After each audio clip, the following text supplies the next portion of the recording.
come in and out. He's walking down. Okay. Very good. All right.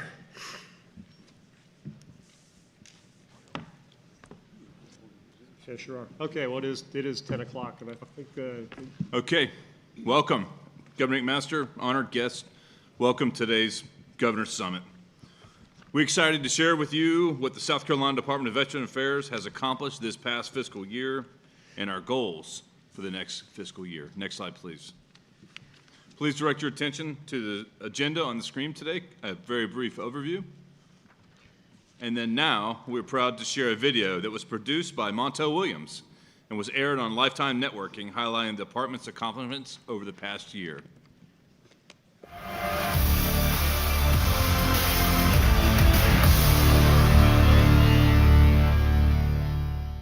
South Carolina is home to some of the country's most important military installation and is dedicated to supporting its large veteran community.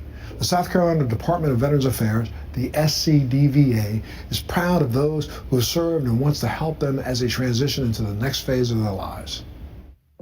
SCDVA is only 4 years old as a fully functioning cabinet-level agency. Currently serving in the governor's cabinet as the agency secretary is Major General retired Todd B. McCaffrey. You know, our mission really boils down to one very simple, very complex, very difficult to achieve kind of criteria, and it's to help veterans thrive in South Carolina. Veterans leave military service across the United States, across generations, and they all seek opportunities to thrive in their post-military life. And the legislature and the governor several years ago recognized that by elevating this position to a cabinet-level official, you provide visibility on the 393,000 veterans in South Carolina, and nearly 1 out of 10 individuals in South Carolina are veterans. So the department does, I think, there's 4 functions that are important for veterans. Number 1, we help veterans gain the benefits to which they're entitled. We integrate the capabilities of entities across the state that have an interest in veterans. That could be nonprofits, for-profits, academic institutions, etc. We advocate for the military in South Carolina. We advocate for the active and reserve components footprint in South Carolina. And finally, part of our role is to inform the public about veterans and veteran programs. So we have those 4 functions which are core to what this department does. This young state agency's biggest challenge has been coordinating officials and nonprofit services in 46 South Carolina counties. The South Carolina Department of Veterans Affairs really does focus on South Carolina veterans and their families. When I think about the mission of South Carolina Department of Veterans Affairs, it's pretty simple. I look at one word, and that's to thrive. It's so easily mistaken as the United States Department of Veterans Affairs, and or VA for short. The point of transition from military service, whether you serve 3 days or 30 years, that is the most difficult time. That transition is the point at which you got to have everything together, because the failure that occurs during transition stays with you the rest of your life. SCDVA created a dynamic statewide partnership, the South Carolina Veterans Coalition. So the South Carolina Veterans Coalition is really the basis of everything that I do. And the purpose of it was to integrate all the agencies in South Carolina that support veterans. A coalition to come together and say, yes, we want to support veterans statewide. Just because you're getting service in one county, the county next to you may not have any veteran services. We're in the business of trying to attract veterans to South Carolina. We have 393,000 today. We'd like to boost that number. The state legislature and the governor and others have done a number of programs trying to attract veterans as they leave military service to this state. The welcome mat is out for veterans in South Carolina. For more information about the South Carolina Department of Veterans Affairs and their programs, visit scdva.sc.gov.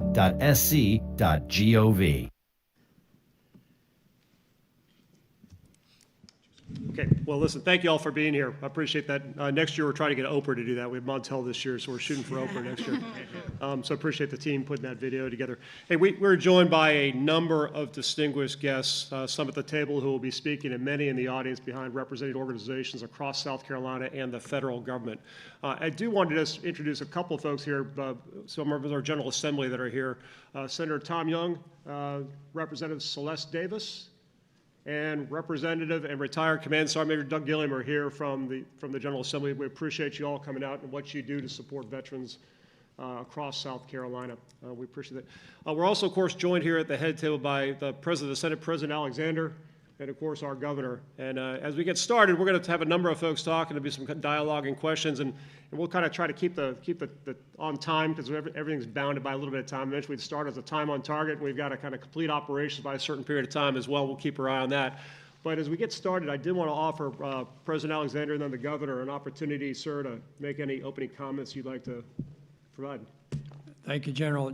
I'll be very brief. Thank you, each and every one for what you do day in and day out for our veterans across the state of South Carolina. As I heard, 393,000 veterans, South Carolinians right here that mean so much to us. I'm proud to have been a part of many of the initiatives that we've done, along with my colleagues in the Senate and the House of Representatives. I know I speak for all of them of our support for our veterans, for their service, for their continued involvement in the communities in so many, many different ways. And I know that we have challenges. A lot of that we'll continue to work as partners. It's an honor to be here with the governor, who is a great champion for our veterans, but for the 5.3 million South Carolinians, happy South Carolinians, right? Proud South Carolinians, partnering with him under his leadership is a great honor, and I wanted especially to be here today to be a part of this, and I look forward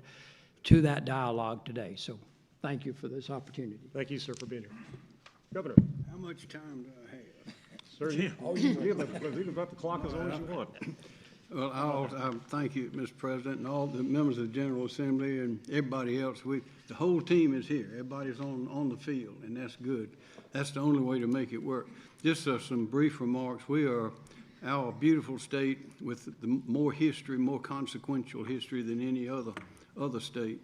I go around the country and introduced as the 117th governor of South Carolina, and the next guy speaking will be the 42nd governor of some place. And I wonder what they don't know anything. We've been through everything, and that's why we're such a strong place. 23rd in population, 40th in size, with 32,000 square miles. Mr. President, since you've been talking, we went from 393,000 veterans to 397,000 veterans. Our tracking program is working. People are coming from all over the place. Just a little bit of history. We have been ranked over and over the best state in the country for military retirees. Of course, we have 8 major bases. The 68,000 Department of Defense employees, 63,000 retirees, and as I say, according to this, 397,000 veterans. But we began the Department of Veterans Affairs, as has been mentioned, in 2019 because it needed to have its own agency. We have proud military tradition. Mark Clark, the 4-star general in World War II, later President of the Citadel, said that there's more patriotism per square inch in South Carolina than any place in the world. And that reflects itself in the way that our people work together, and that's one reason people are coming here, because they want to be part of what we're doing. In 2022, we passed a law providing a tax exemption for military retirement pay. That was a good thing. In 2022, we signed the PAYS agreement with the Army about providing Army vets opportunities for at least 5 job interviews, and now that's also the Department of Employment and Workforce has started the STAYS program, which is similar, and those are working together. We signed a law to expand child care options for military families needing off-base child care. That's working well. And anything that we can do for the veterans, anything we can do to support the military, anything we can do to support law enforcement, we're going to do. Absolutely. Because we understand it. As I say, one reason we understand it is because we've been through all these things over all these years, and we've seen it all face to face, and we know how important it is. I think that one reason we are such an attractive state and a beautiful place, not only the geography, but of course it's always the people. And these business executives from around the world that I speak to always end up saying the reason they want to come here, it ends up is because of the people. And it was in 1992 when Governor Campbell was meeting with the head of BMW. They were looking to wanted a plant in the U.S., and they had several locations in mind around the country. But they ended up coming here, and the reason was they each had a bunch of assistants, and they were trying to make a deal to come to an understanding. Couldn't do it, too complicated, so they went over to the mansion and sat out by the pool house and probably drank a Coca-Cola or something. And in just a few minutes, they scratched out, I read where the representative who's the chairman of the CEO back in '92, BMW, said that we scratched out a few sentences on a paper napkin, shook hands, and that was the deal right there. That's when they knew it was going to happen. And fast forward 25 years later for the 25th anniversary of BMW, which again is the biggest and most successful plant in the world. The president or CEO of BMW then was making a speech, and he ended up saying that South Carolina's a handshake state. I'd rather have your hand in mine and your word than a signed contract. Now, they don't say that about anywhere else. And when you put those kind of things together, along with the fact that when you go to the 7-Eleven or filling station or grocery store, whatever, the lady behind the counter will call you honey, sweetie, darling, dear, all those kind of things. There really is no place else in the world that you see that kind of thing. So we really do have something special going, and I think we need to be sure the children know about it. We need to educate them so they can do that. A couple of more thoughts. One, why do we, when some parts of the world and parts of the country are going crazy, why do we seem to do better? One reason is because we understand the Constitution and what it means. But also it's because of the people, as said. We have the veterans, the farmers, first responders, including engineers, brick masons, carpenters, plumbers. What do they all have in common? They all have to make things meet. There can't be theory. It's got to work. Things have to fit together.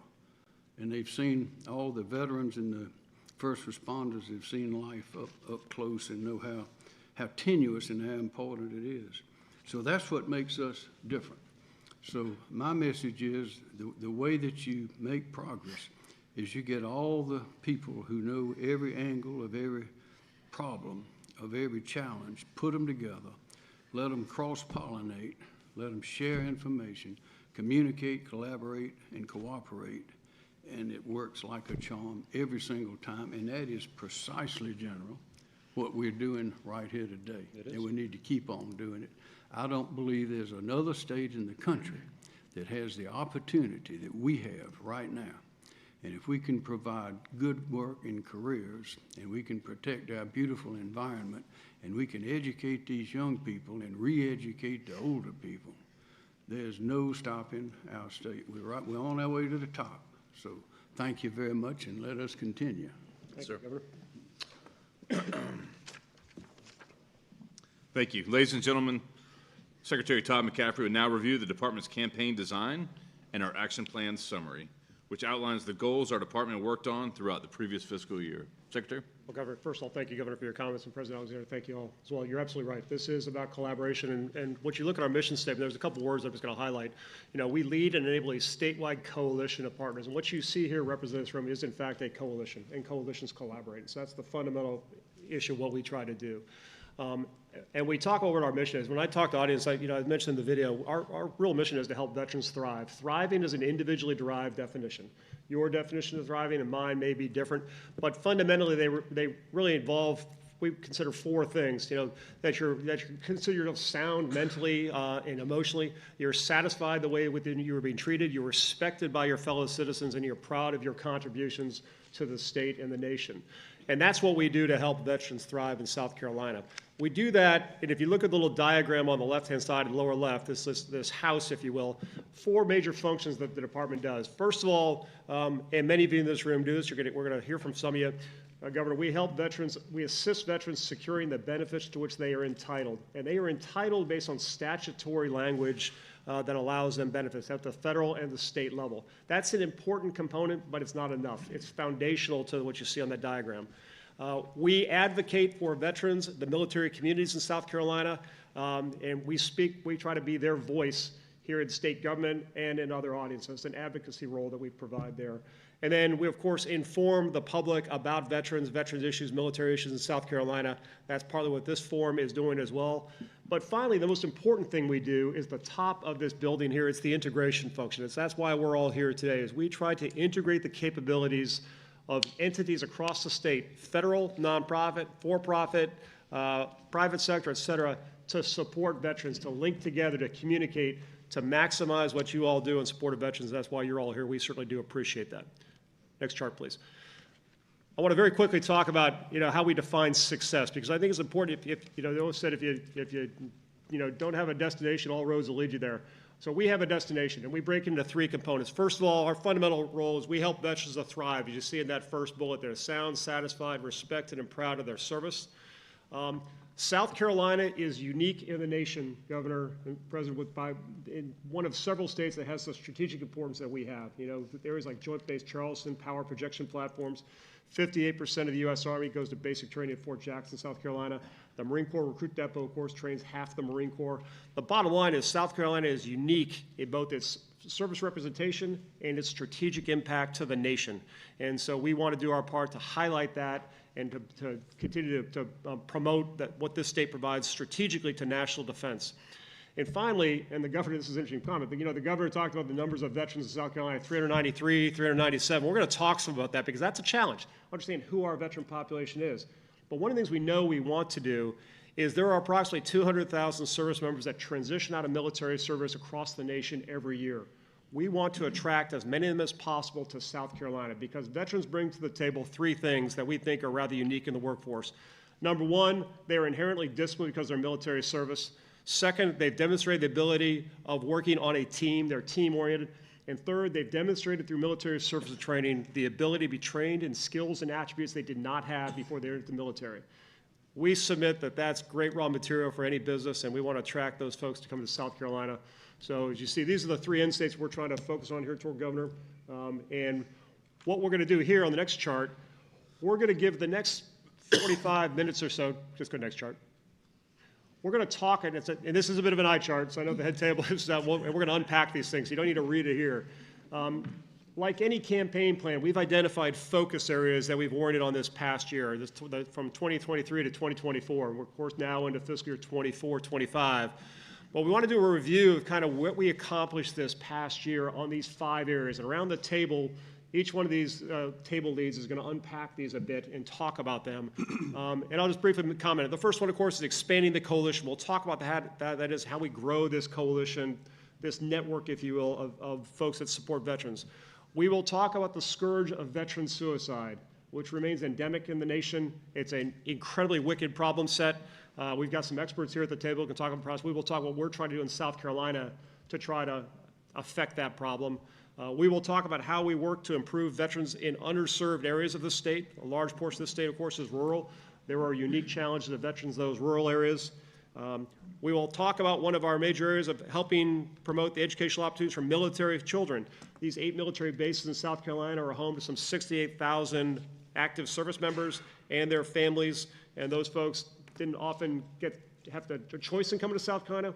We want to make that experience as good as possible because we want them to stay here when they finish their military service.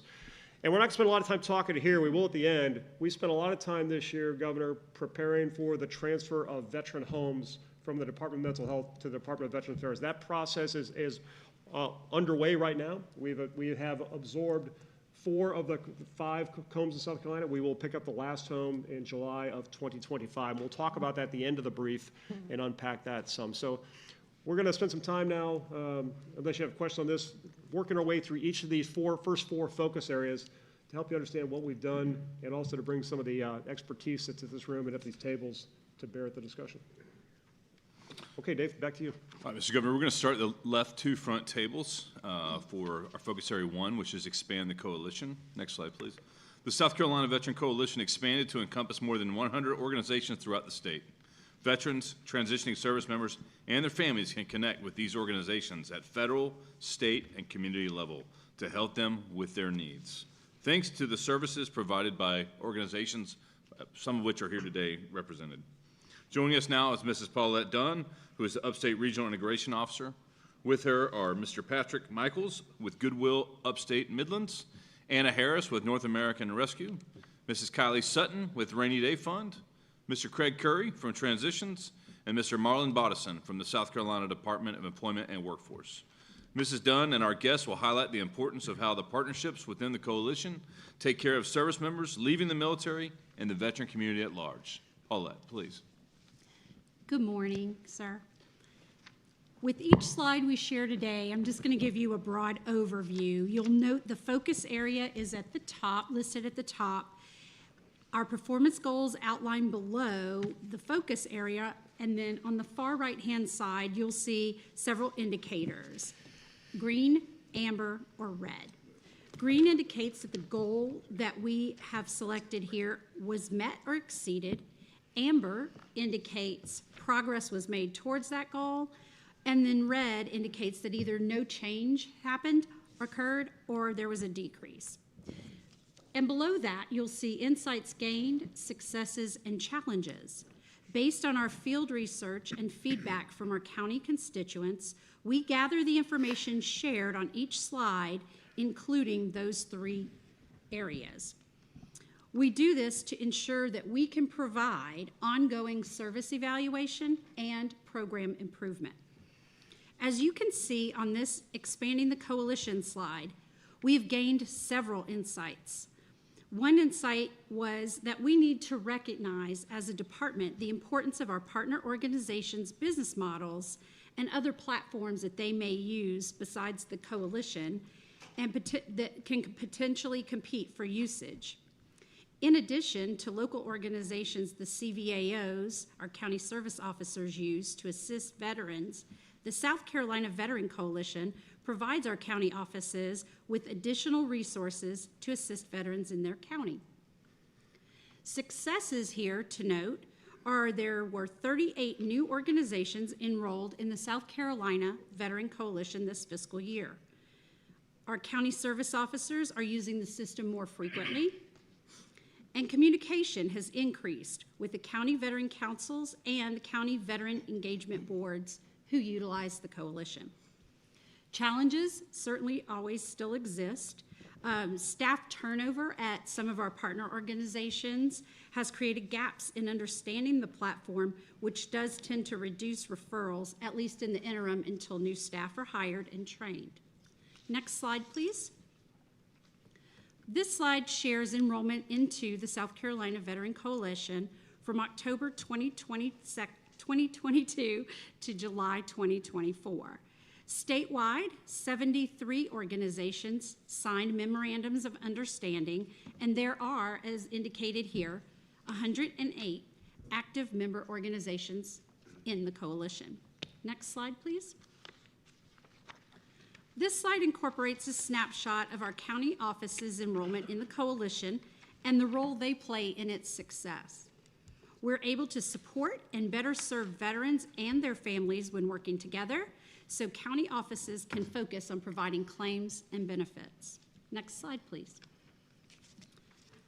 Noted on this slide are the county veteran engagement boards and the county veterans councils across the state. We attend the council meetings and support by sharing resources and communicating veteran needs. Each board and council include key veteran stakeholders, veteran service organizations, nonprofits, and U.S. Department of Veterans Affairs representatives.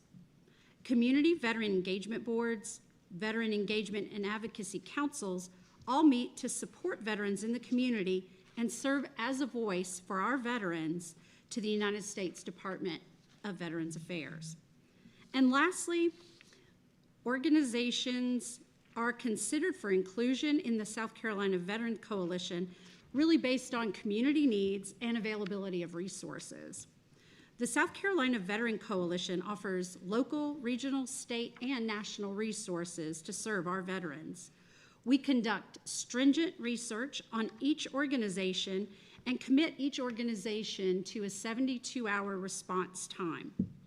Several of our partners, as Dave Rozelle mentioned, are here today, and they'll share how their organizations are building successful pathways for veterans using the coalition. I'll turn it over now to Miss Anna Harris with North American Rescue to tell you more. Anna? Did you know that when you apply for a job, the average time someone reviews your resume is 6 seconds? Did you know that only 3% of resume submissions result in a phone screen? Did you know that 85% of jobs are filled through personal connections or networking? I'm Anna Harris, Army veteran and the Director of HR at North American Rescue. 5 years ago, we started our Give Back initiative called Coffee with Veterans and First Responders to provide all veterans in the upstate with a free monthly workshop on what really happens behind the scenes when you apply to a job. We explain the current market trends and teach them how to actually network.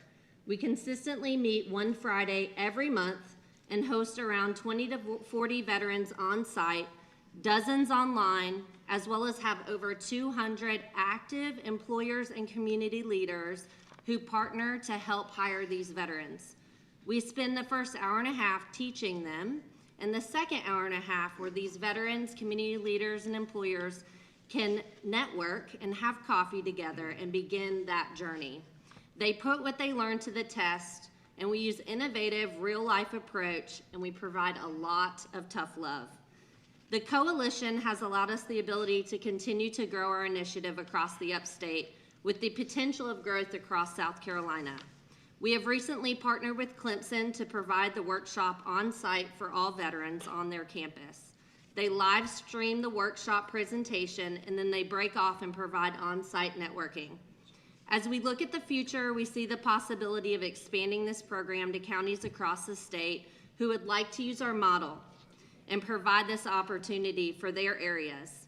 This is a tried and true model. We've done it for 5 years, and it works. We make the connections. The coalition continues to provide these growth partnerships. We look forward to running this program and expanding across South Carolina, and we are sure proud to be here to represent North American Rescue.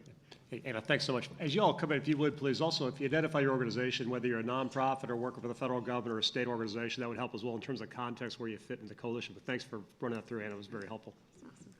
Okay. And next we have Mr. Patrick Michaels. Secretary McCaffrey, Governor McMaster, President Alexander, thank you. I am Pat Michaels. We are a nonprofit organization. I am a veteran, and we are proud members of the coalition. The coalition has been a game changer for Goodwill and the people Goodwill serves who are veterans. We've served veterans forever in one of our 23 career centers.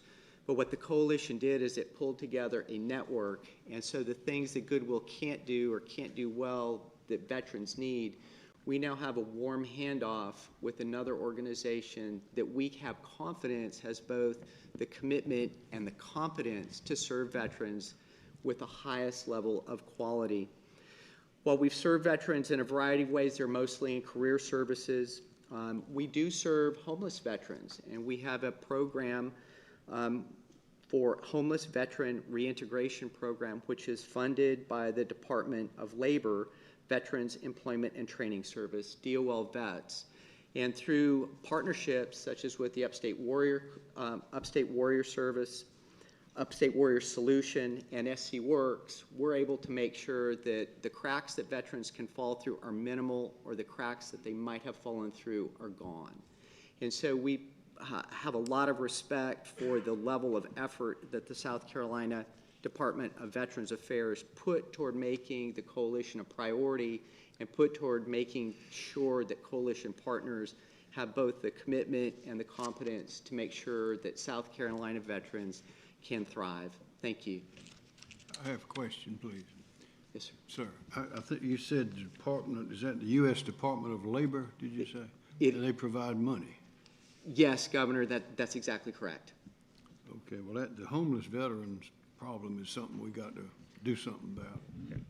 And Governor, we run a program now. We'll spend a little time talking about it later. We run a program now for homeless grants that we've been able to just inaugurated this year. So we're homeless grant grant program for veteran organizations that support trying to get veterans out of homelessness or home challenge issues. So that's so it's some of these organizations. We've got several that have been recipients of that grant as well. So that is a way to get after the. I expect the Department of Labor does not give you as much money as you want. Yes, Governor, that's correct. That definitely the need out there is greater than the funding to meet that need. Thank you. Thank you. And next, we'll hear from Mr. Marlon Bodison. Good morning, sir. My name is Marlon Bodison. I am the Veteran Services Director. Can't hear you, please. Guys, pull the microphone closer. It's there. Sorry, Mark. So, my name is Marlon Bodison, sir. I'm the Veteran Services Director at the South Carolina Department of Employment and Workforce. We employ veteran case managers who assist veterans, eligible spouses, and transitioning service members gain meaningful and sustainable employment. And we also employ veteran business consultants who advocate to employers the benefits of hiring this targeted population. Next, I'm going to talk about our partnership and support between the SCDVA. We have been a coalition partner since it was rolled out.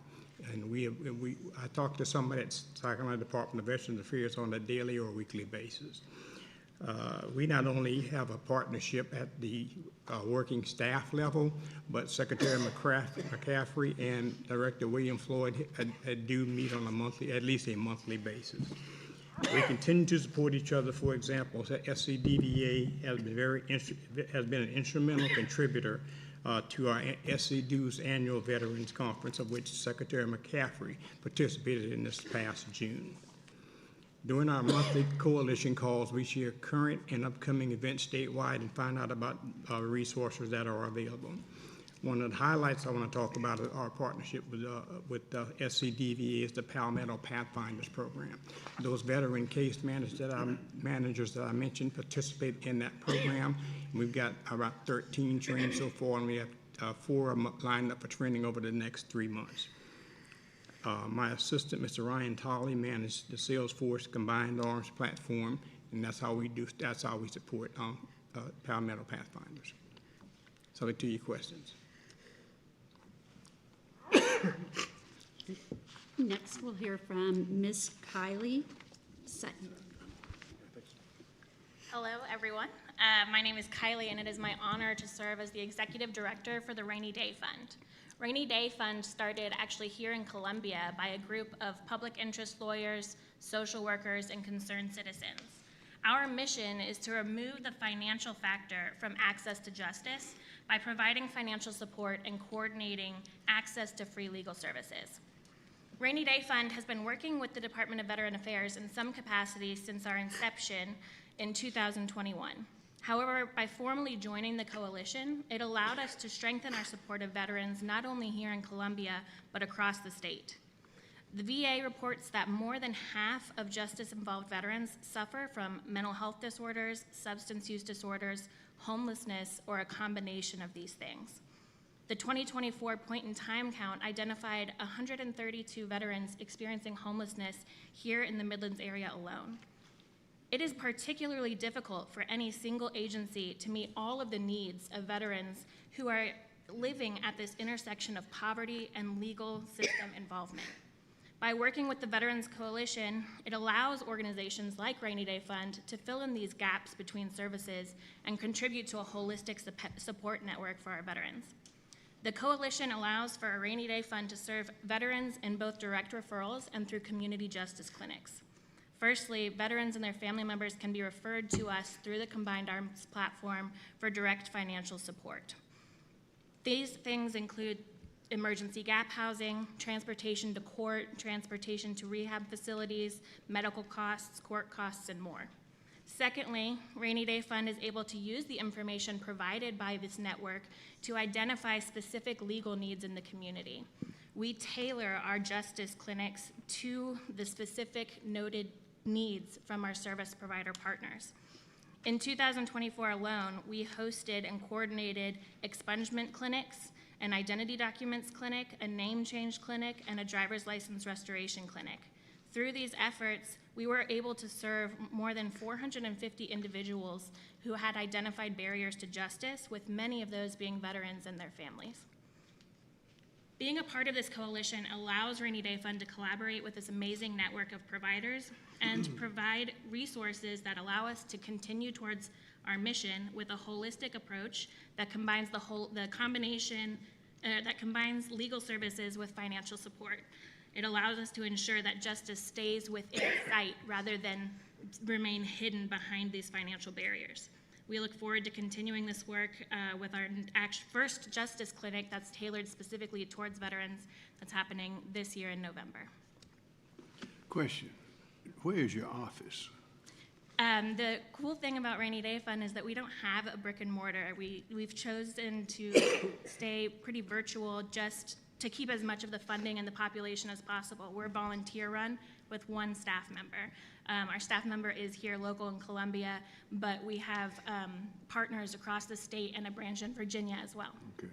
And this is a nonprofit? Yes, Your Honor. I'm a public defender, so I'm used to talking to judges. I apologize. But yes, this is a nonprofit. Maybe some of y'all are thinking like I am. I may have heard of this somewhere, but I had really no understanding of what you do. This is the first time it's really, I really understood that.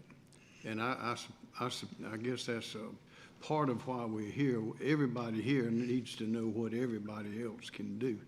And if somehow we can get a system set up where you punch a button if you need this, or that you can find which one of us to go to, can you imagine the power that would be in it? So who wants to undertake that task?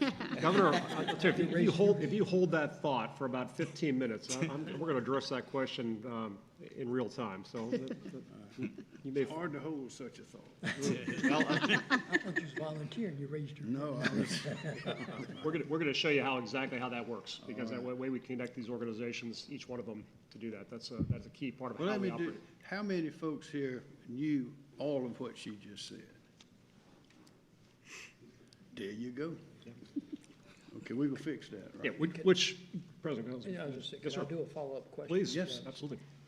So, and I agree as well. It's been very informative to hear. So I heard you say about expungements too, that you're helping, and those are veterans so that they can be job ready from that standpoint. Is that the main purpose of that, and what else are you doing to help from that standpoint with expungements? The expungement efforts specifically help increase veterans' economic participation, mobility. It opens housing opportunities. Some landlords require a more clear background check, and quite frankly, almost every single background report that I've looked at has an error. So a lot of what we're doing is finding errors, looking for expungements that should have already happened, and just kind of addressing those problems. It also empowers veterans to know what their background looks like. So for things like job interviews, they can address that head on and know what's showing up when they apply. Great, thank you. That's interesting. All right. Very interesting. Craig. And the last partner we have at the table today, Mr. Craig Curry. Sir, I'm Craig Curry. I work at Transitions Homeless Center. We are a homeless shelter that houses 260 adults, men and women. We've got about 50 other partners who come on site and help our folks achieve permanent housing. That's the name of the game, is to get people housed. We do work with the VA. We have 20 grant and per diem beds and 28 contract beds. So about 13% of our population tends to be veteran. But again, our problem is we have some folks, veterans, who tend to not go to the VA, are not involved with the VA. And this grant that we've started through the Secretary in July has been able to help us target those folks that we haven't been able to help through the VA. We've engaged 33 since July. 15 of them have been in the program. 2 of them we've been able to move into the VA and get services there. 3 of them we've permanently housed. So we currently have 10 in the program, and we'll continue to operate at 10. That was the condition of the grant. And this allows people from the Secretary's office to call and say, hey, I got a veteran here in the Midlands, and we want to get him in there. And we bend over backwards to get folks housed into the shelter at first, and then we'll work with them to give them medical care, whatever they need, a mental health treatment, jobs training, and get them permanently housed. That's what our case managers do, and we live for that. I want to thank the Secretary and the whole department for helping us with this grant. It's been very beneficial to help get people. We have outreach people. We find the 33 veterans we found. So we've got outreach people on the street. We try to get them into the shelter, work with them, work with our partners, of which Kylie is one, and we try to help them then get housed. So we do lots of things. It's important to get the homeless folks, the homeless veterans helped, and the Secretary's helping us do that. We're grateful for that. And Craig, if you mentioned where your shelter is at, so people know where you're located here in Columbia. We're in downtown Columbia, sir, not far from your residence. We're on Main and Calhoun. And Craig, like a lot of other nonprofit leads here, is a veteran himself, a retired Army officer, so this is a second career and a passion for him. So we thank you for what you do on behalf of continuing service to veterans, Craig, and the rest of you doing that as well. So, okay. Excellent. Yes, sir. So it was hard to narrow down the 5 to speak today. The room is filled with our partners across state government, intergovernmental, non-government, nonprofit, 3 from higher education. So we're very proud of this coalition, and we'll continue to show off that growth. So thank you all for participating today, and we'll have another opportunity at the end, I think. One more thing. Talk the way forward. If any, I know we have a tight schedule, but if someone has a question that you just can't hold, just stand up and you'll be recognized. And like to say in the Army, I guess everywhere else, the only stupid question is the one you don't ask. Sir, thank you. Next slide, please. So, sir, with that, we'll move to focus area 2, which would be to your table to your front left. The discussion is reduce veteran suicide. The department continues to focus on reducing the prevalence of veteran suicide through the promotion of options that can be used by veterans in need of support. Our efforts are supported through the collaboration of the U.S. Department of Veterans Affairs and the South Carolina Department of Mental Health. To share the department's successes and challenges is Mr. Rodney Oldham, who serves as the department's health promotion coordinator.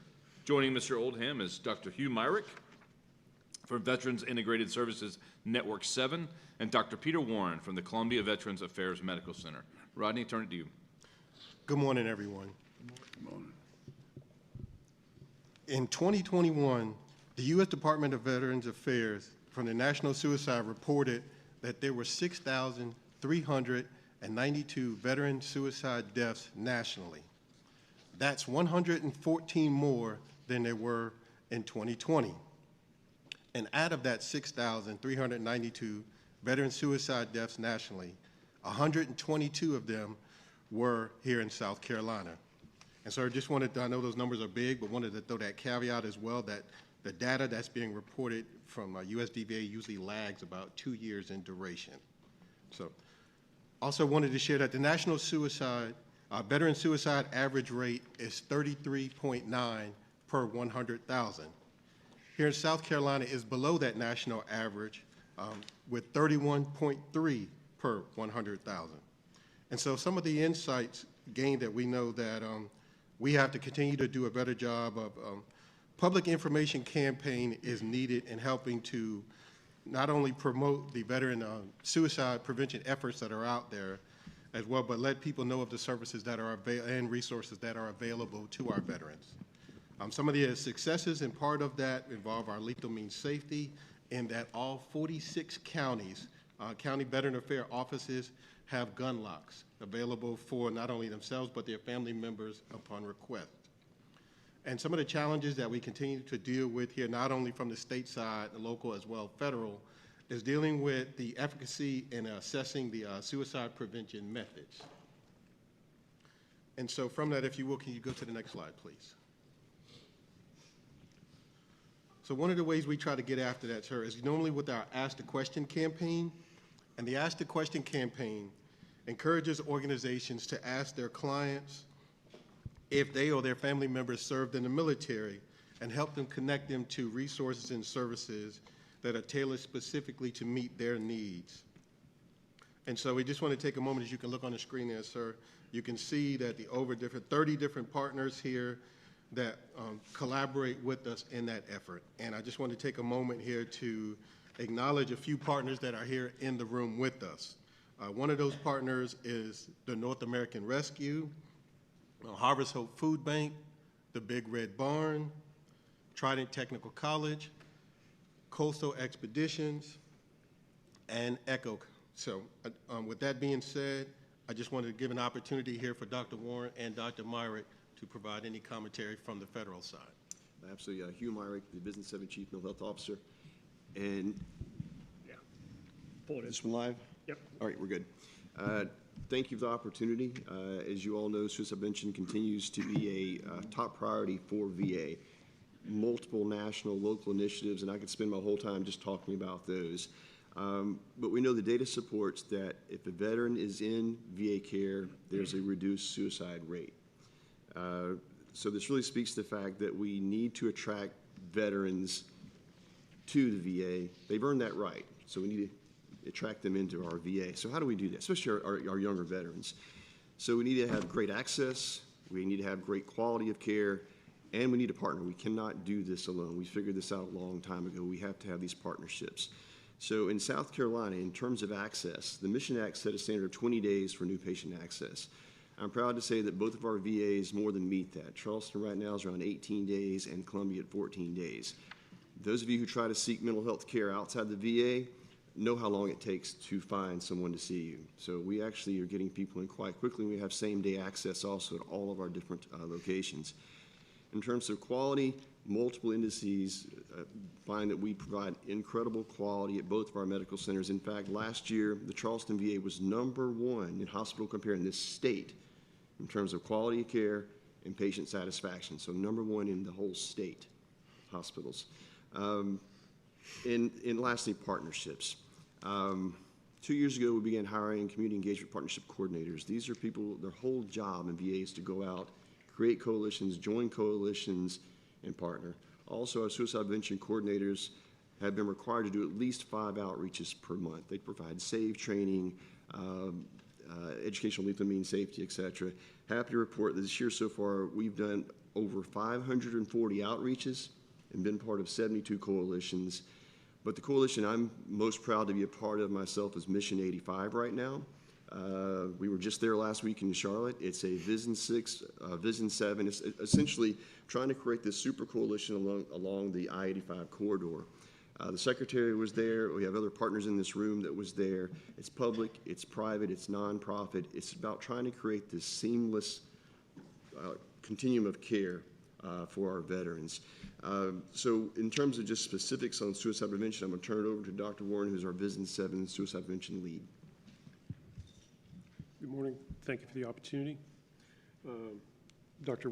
Peter Warren, as Dr. Myrick said, suicide prevention is our #1 clinical priority in the VA. And we know that if we get someone into our doors, we're going to have a much better chance of having a good outcome for that veteran. We are sort of a one-stop shop for everything you could need for a veteran. If someone is experiencing homelessness, then we can help them get in with a community shelter.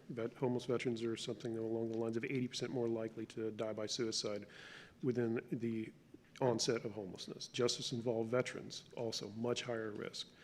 Suicide prevention is not just a mental health issue, it's a public health issue. And so we are unable, no one agency can lift this by themselves. We all have to work together.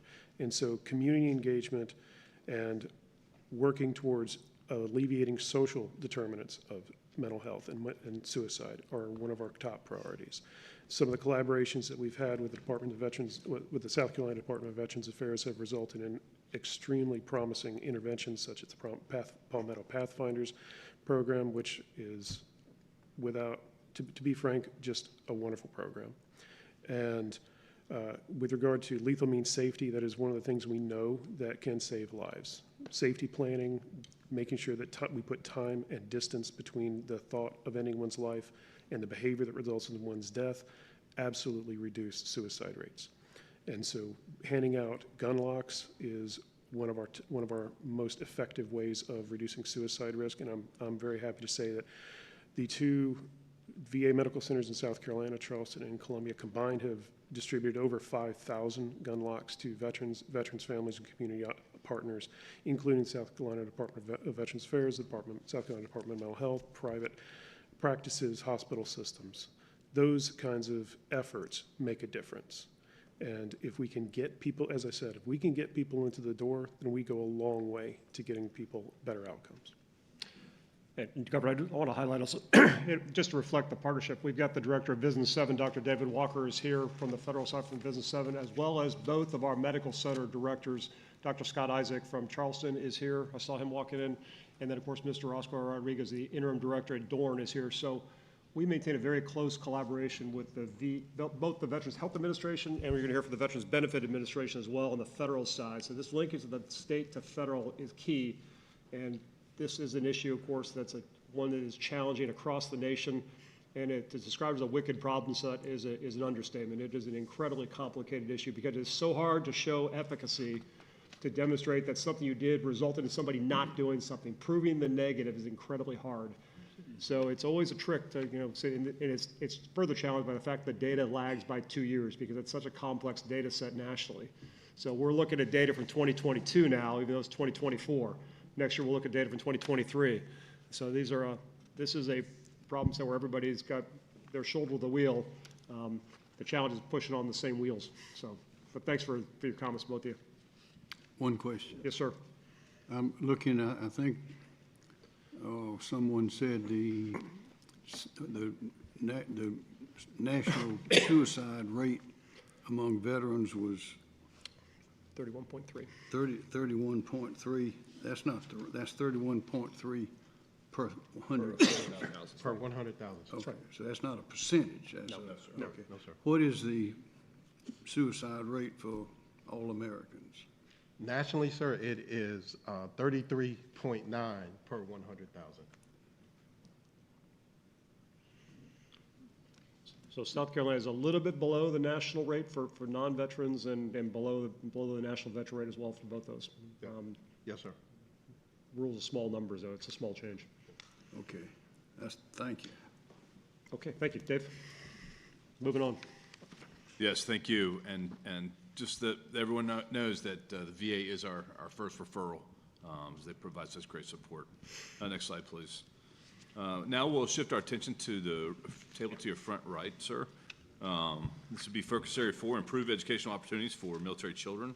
Advocating for military students and increasing the number of educational opportunities for military students in South Carolina also remain a focus area for the department.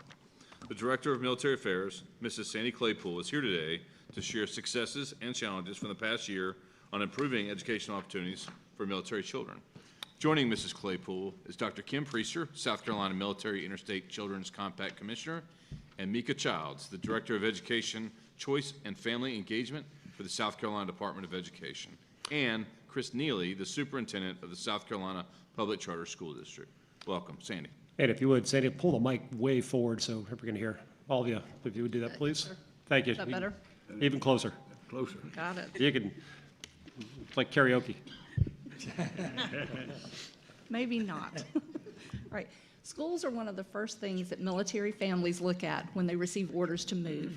And the installation commanders consistently, we'll keep adjusting. The installation commanders consistently tell us that quality education is a top priority for these military families.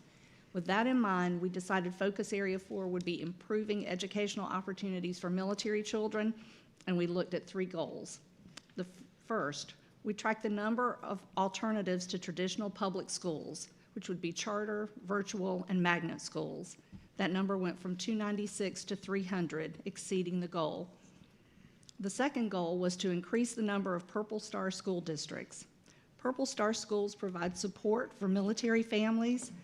We've been working with the Department of Education, with the Military Child Education Coalition, and the South Carolina Charter School District to increase the number of Purple Star schools across the state, and we went from 11 to 15 designations.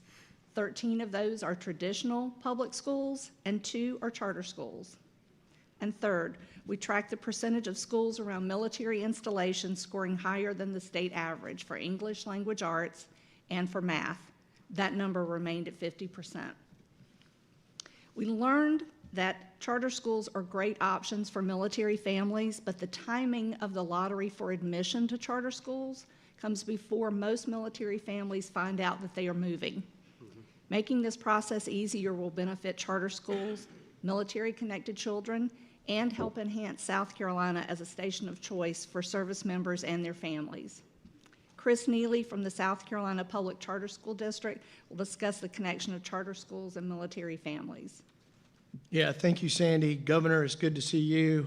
Mr. President, I appreciate your leadership and support of educational choice and charter schools in South Carolina. And Secretary McCaffrey, I appreciate you and your team and the way that you've been intentionally focused on giving every military family in South Carolina all the different choices that are out there when it comes to school.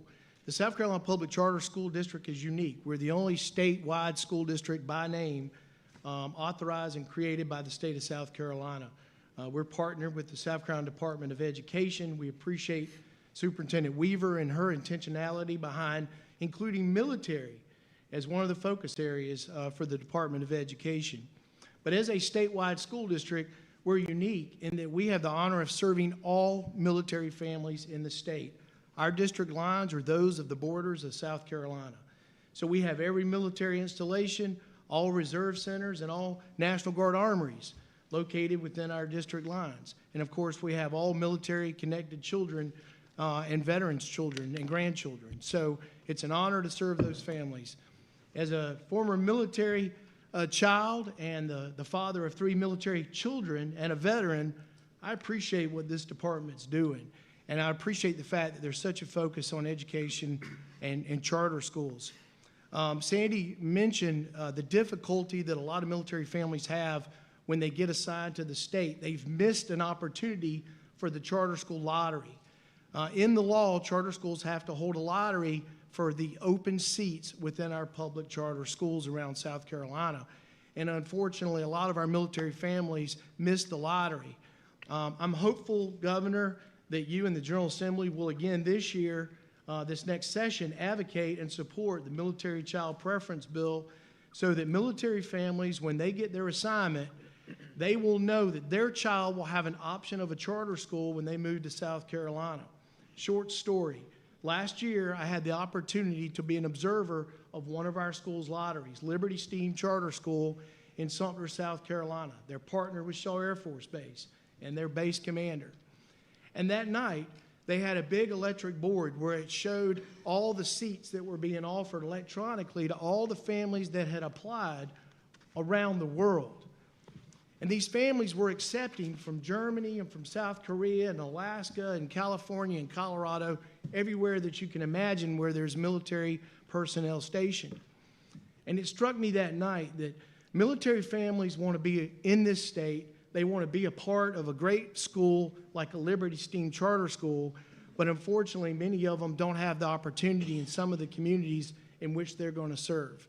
We're very intentional about working with the department and working with our base commanders to open up charter schools on our military installations. We're the only public school district in South Carolina that has a charter school located on Joint Base Charleston, Palmetto Scholars Academy. But we need to have more because base commanders, I know, are telling you, Mr. Secretary and Governor, that when their personnel are assigned here, the first thing they do, as Sandy said, they go online and they look at the report card for the local schools. And they deserve to have every opportunity for their child to be in a great school. So we're proud of the partnership that we have with the department and the support that we're getting from the governor's office. Governor, you and the General Assembly, the new funding formula for charter schools that you passed 2 years ago has been a game changer and has allowed us to now serve more military families and children than at any time in our state's history. So thank you for this forum. Thank you for the opportunity to give us a voice so that we can give hope and opportunity to all of our military children in South Carolina. I'm going to skip to challenges next. Some of our school districts are unaware of the number of military-connected children in their district. We've been working closely with the South Carolina Education Oversight Committee to get a more accurate count from the school districts on the number of military students across the state. For school year 22-23, 14,162 military-connected students were reported by school districts to the South Carolina Department of Education. Next slide, please. Back to successes. Purple Star schools are growing at a remarkable rate, and we now have traditional schools, charter schools, and our first private school last week became Purple Star designation.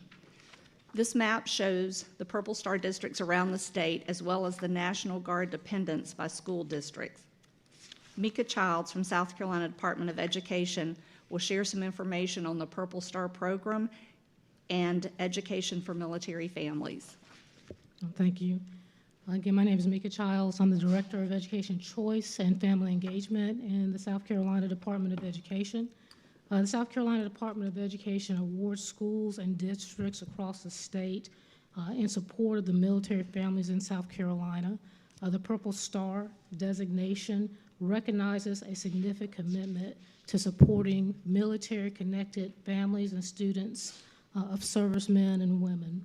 South Carolina recognizes that military children change schools, relocate every 2 to 3 years, and across their educational journey, that can lead to 6 to 9 times of a major transition while they're attending school. Hey, Mika, could I ask you to speak up just a little bit? It's a little bit hard to hear you up here. Appreciate it. The South Carolina Purple Star School Program is designed to help schools respond to the educational challenges military-connected children face during their transition to a new school and keep them on track for college, workforce, career, or even military readiness. The South Carolina Department of Education began this program with 2 school districts, but we've grown to include currently 13 public school districts. Sandy mentioned that we've recently onboarded our first private school, and we have charter schools that are a part of the initiative. In terms of upcoming successes that we look forward to, we will be designating Florence County School District in November. So that will be adding to our count for public school districts. We also are proud that the South Carolina Public Charter School District is planned for fall listing as a Purple Star district. So very excited for that. I'm glad to have Chris here representing not just Purple Star districts, but military-connected families. Lexington Richland 5 School District is currently pursuing the designation. I'd also say, just kind of as a personal note, I'm part also of a military-connected family, a recently retired military vet with the United States Army Reserve. I've recognized and experienced firsthand the struggles and challenges that military-connected children face as they transition schools or even go through military deployment overseas. And so I recognize the importance of this work. It is important that we keep these children top of mind as they're going through the transitions they face. So very proud to be able to be part of the work of the Purple Star program. Thank you for an opportunity to speak here today. Thank you. Thanks, Mika.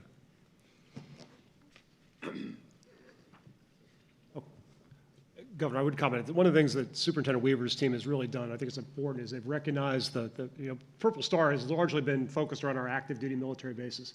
There's now been an intentionality to reach out and understand where our National Guard families serve. So as you know, as the National Guard deploys, they often, and Representative Gillum knows this well, as they deploy, they often leave family members spread out amongst schools, not with the densities you might have with an active duty base. So they've done a great job of rolling in our National Guard families and getting these districts to recognize Purple Star school status because of their National Guard affiliated children who are in these districts. And that's largely in the upstate, for example, where you don't have an active duty military base. So this growth in the upstate is absolutely reflective of the fact that we're beginning to recognize the impact schooling has on National Guard affiliated children whose parents are often deployed in a similar rate to our active duty folks, but just not with the densities because they're spread out amongst the state. So key issue. All right. Okay. All right, thank you, Sandy.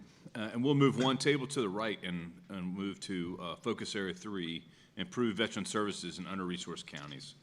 The department engaged on a few initiatives to lessen the deficiency of veteran services available in rural counties. The initiatives included ensuring veterans have access to reliable transportation, Veterans Treatment Court, and services for veteran claims. Veteran Experience Action Centers provide the great entry point for veterans to connect with the United States Department of Veterans Affairs for disability claims and other veteran service organizations. Mrs. Jean Brooks, the Low Country Regional Integration Officer, and the Aiken County Veterans Affairs Officer Dwight Bradham. Ms. Sheila Jackson, the Veterans Affairs Regional Office Director, will share how the County Veterans Affairs Officers and the Veterans Experience Action Centers help connect veterans to services in our under-resourced counties. Jean. The goal of Focus Area 3 is improve veteran services in under-resourced counties with the intent to reduce the broad disparity in veteran services available to those in urban counties and those in rural and poorly resourced counties. This slide shows the overarching goals we have reached this fiscal year.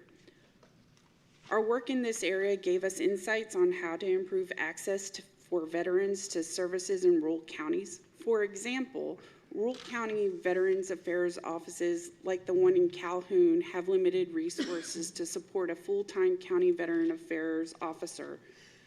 The Calhoun County Veterans Affairs office is open only 3 days a week, which means veterans may travel 50 to 60 miles to other offices for assistance.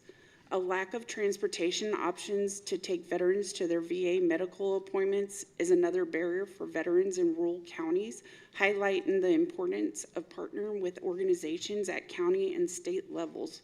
For example, the Orangeburg County Veterans Affairs Officer recently worked to have dedicated transportation service for veterans to get to their scheduled appointments to both Columbia and Ralph H. Johnson VA medical centers. Veteran treatment courts in Aiken and Florence counties held their first sessions. Their challenge is finding volunteers who would like to become mentors. Veteran treatment court mentors walk alongside justice-involved veterans through the 12 to 15-month program and are critical to success of veterans participating in veteran treatment court.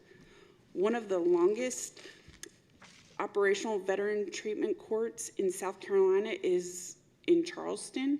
During fiscal year 2023-2024, Charleston Veteran Treatment Court graduated 3 veterans and had 5 participants.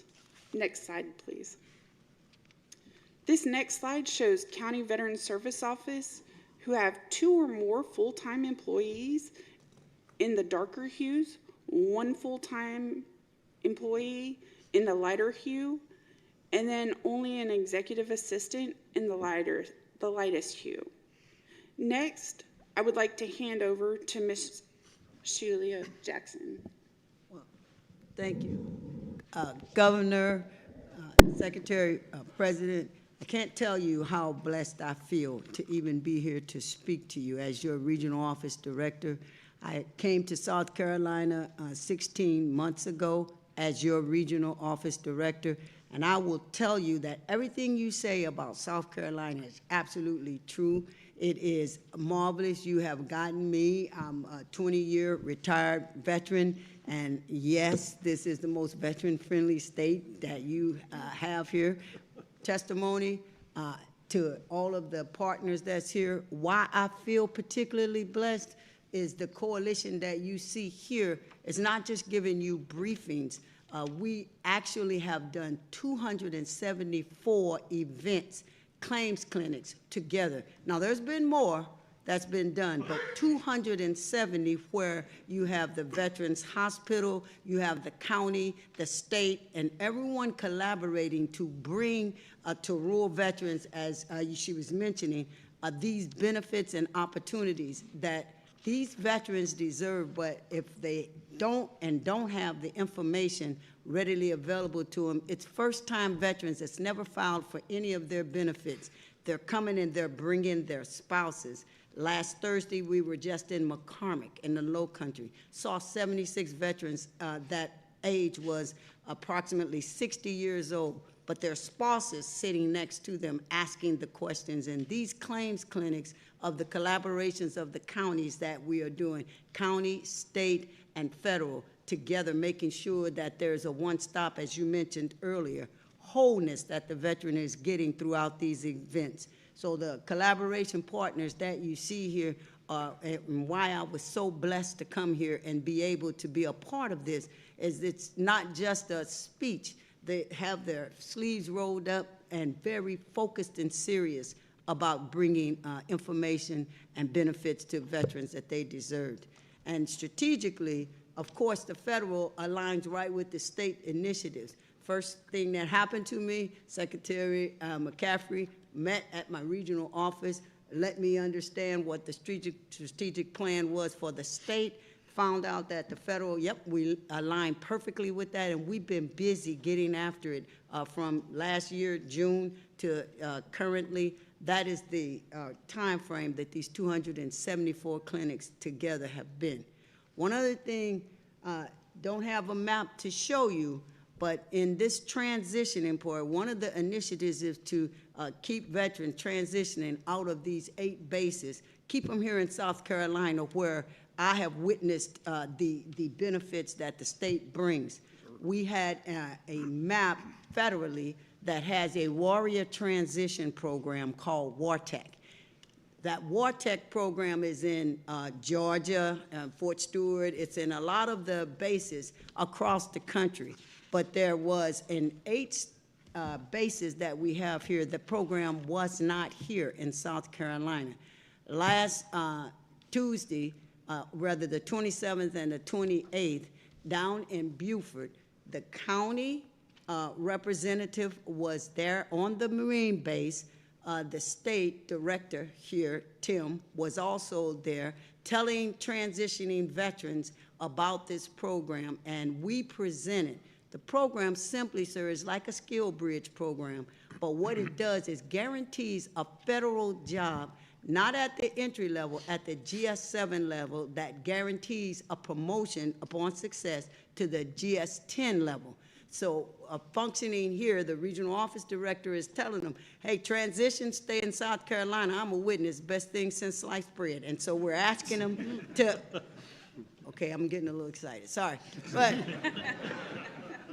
But just to tell you that what really touched my heart was now federally, when that map is being presented to the Secretary of Veteran Affairs, South Carolina now has a red star on it, just like Georgia and the other places in the bases. And so that kind of collaboration and alignment with our focused purpose is why I tell you I'm blessed to be here, and I'll stop.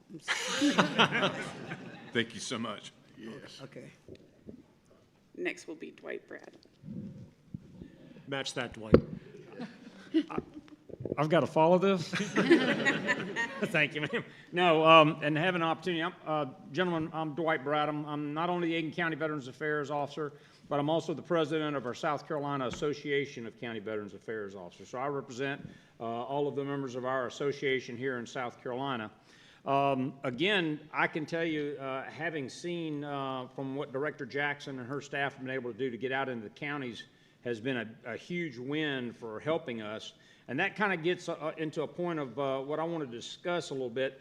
The ideal is always a County Veterans Affairs office and staff that are trained, they're knowledgeable on current federal benefits, state benefits, they're accredited with a recognized organization, our South Carolina Department of Veterans Affairs, of course, and our American Legion, so that they're able to represent veterans and their beneficiaries and provide them the ability to file those claims so that they can look at securing those benefits. They're also connected in with our South Carolina Department of Veterans Affairs, with our regional VA office, with our VA health systems, with Dorn, with Ralph H. Johnson.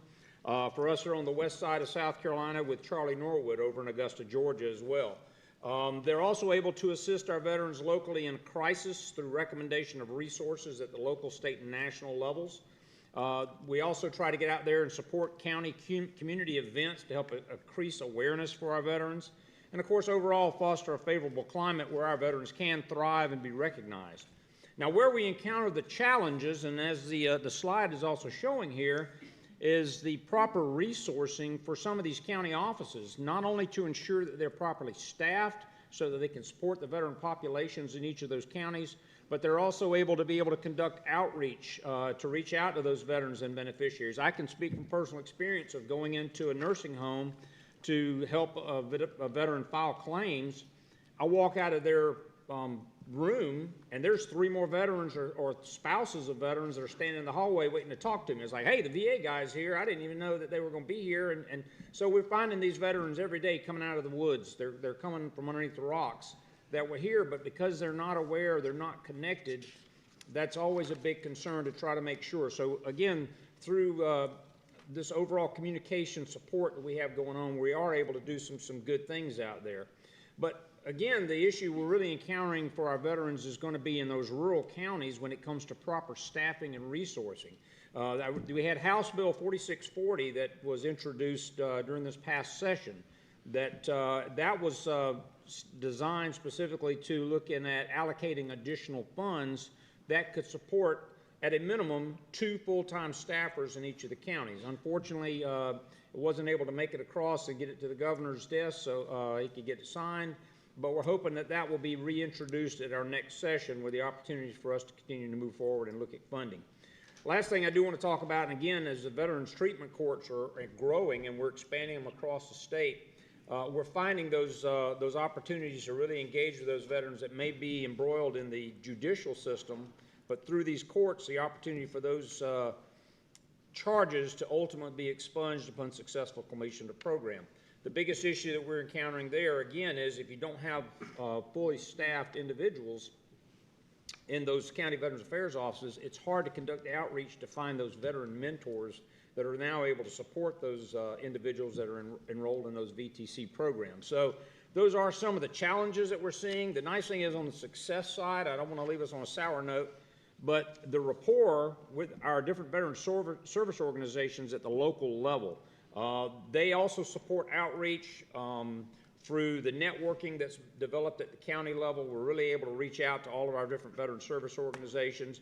They're able to help spread the word, to share the wealth out there, make sure that those veteran grapevines are humming, that veterans are being contacted, they're being reached, and increase that awareness for the benefits that are out there.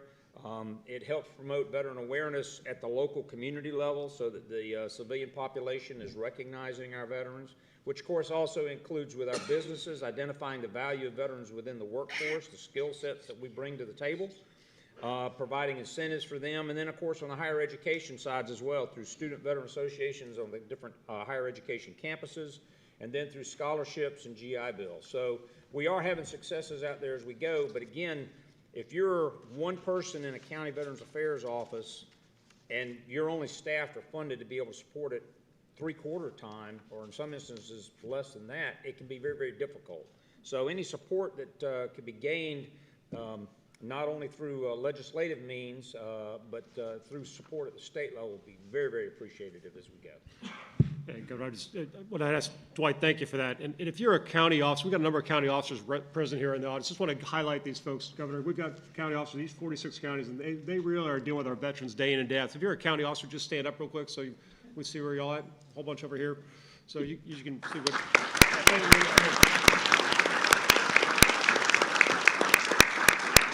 They are key elements. And Governor, we're going to move on. I am conscious of time. I think we've got to be finished here by about 11:45 is what I'm being told. So we got one more focus area, and then we got to come. We're going to answer your question, Governor, on connected to services, and then we're going to give you a little bit of a kind of a preview of what we're working next year, and that'll go fairly quickly. But I do want to kind of just be conscious where we are on the clock. I mentioned something about time on target up front. Yes, sir. That piece.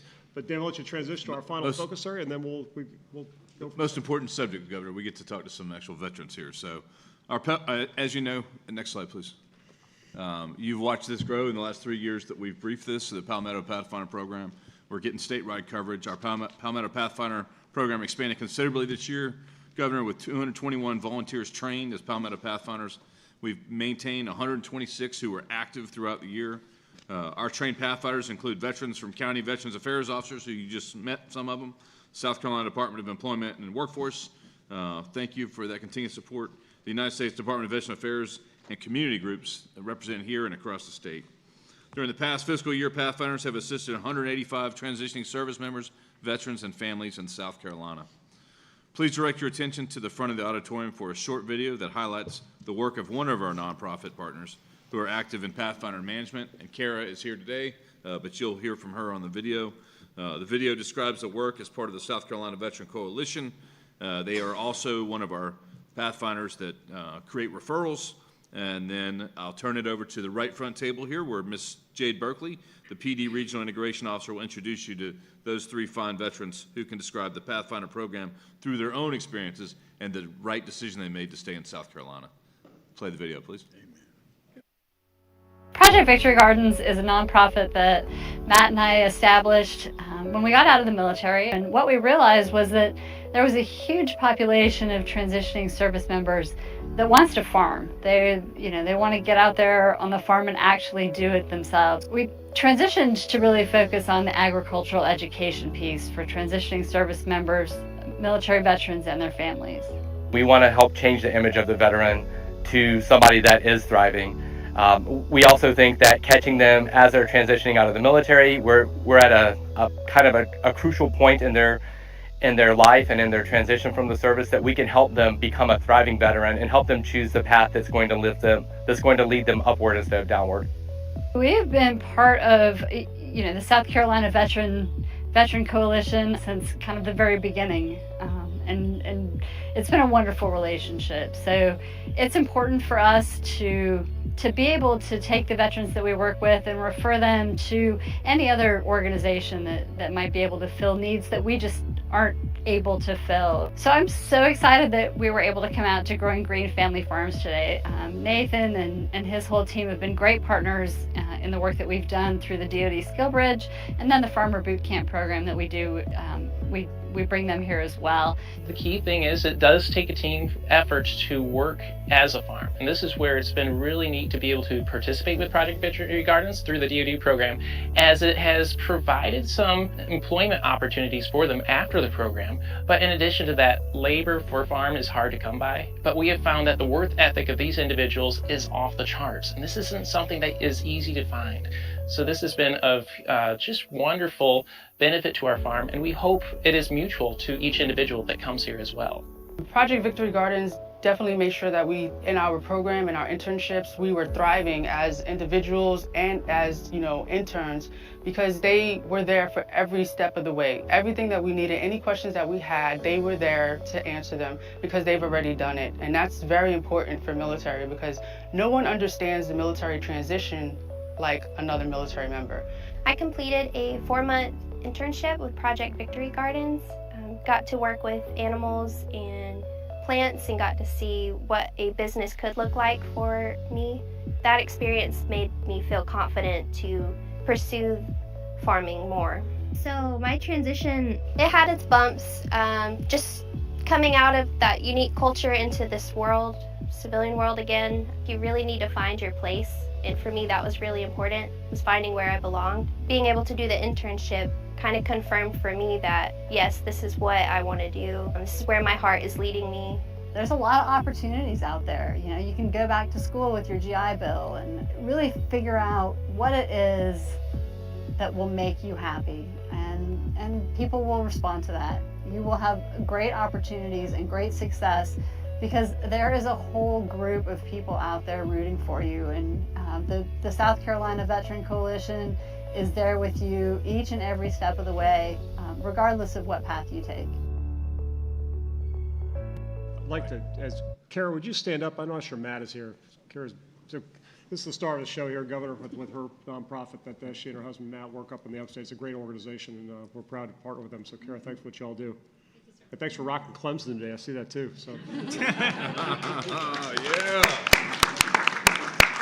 All right, Jade, over to you.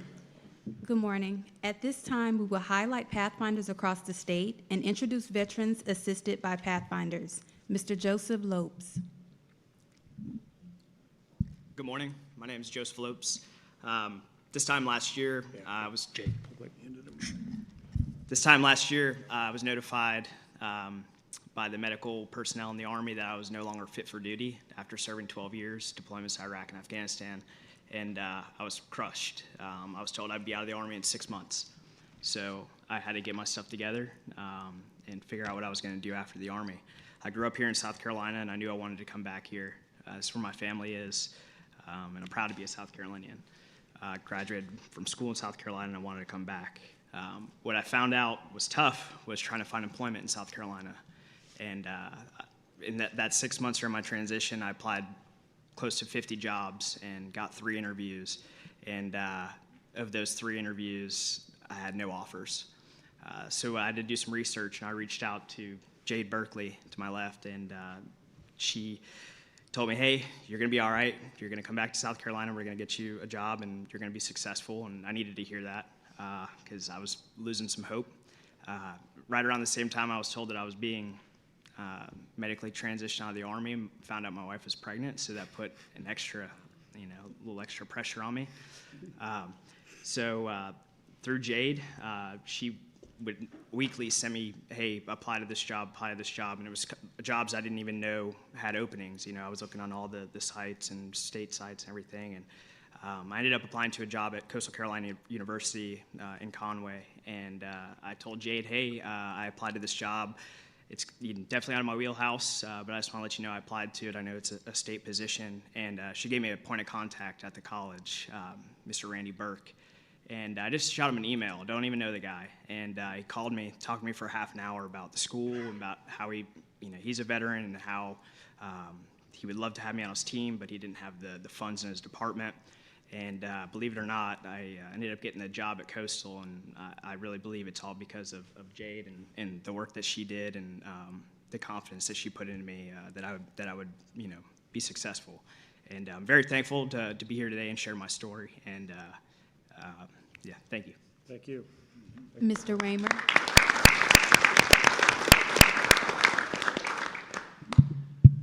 First off, good morning, everyone. I'm Kevin Raymer. As of the 1st of August, I'm officially Mr. Raymer, not Master Sergeant Raymer. But I moved to South Carolina. I got stationed in South Carolina in 2019 at Shaw Air Force Base. So we've been here for a little bit. But getting out of the military and starting the Skill Bridge program I started Skill Bridge February 13th. I joined the military. I'm going to backtrack for a second. I joined the military just out of high school, so it's all I've ever known. So getting out, some of you can imagine that have served. It's a terrifying undertaking because you're just not sure what to expect. You've been part of this family, part of this thing that's bigger than yourself, and then you're stepping out, and the whole point is, what do I do now? How do I find my purpose? And then obviously you've never retired before, so you don't know what you don't know. And then everyone that's retired before you is already gone. So there's really no one, you kind of feel like there's no one really to reach out to, but I had a part of the Pathfinder program. I had Jared Berghart, who reached out through a friend of mine and found me and pretty much walked me through the whole program. He walked me through getting with the VA, setting up my benefits, walked me through how to put my package and stuff together, walked me through putting together a resume, and then got me employed at Michelin. I was actually the first Skill Bridge person they took on there, first Skill Bridge veteran, and Michelin has since picked up the program. I think Jared's got some more Pathfindees in his pipeline, and yeah, that was my success story. So working at Michelin now and staying here in South Carolina. Excellent. Thank you very much. Excellent. Ms. Bailey. Hi, everyone. Good morning. My name is Lonnie Bailey. I retired out of the Air Force of 20 years. I retired on 1 June officially here in South Carolina.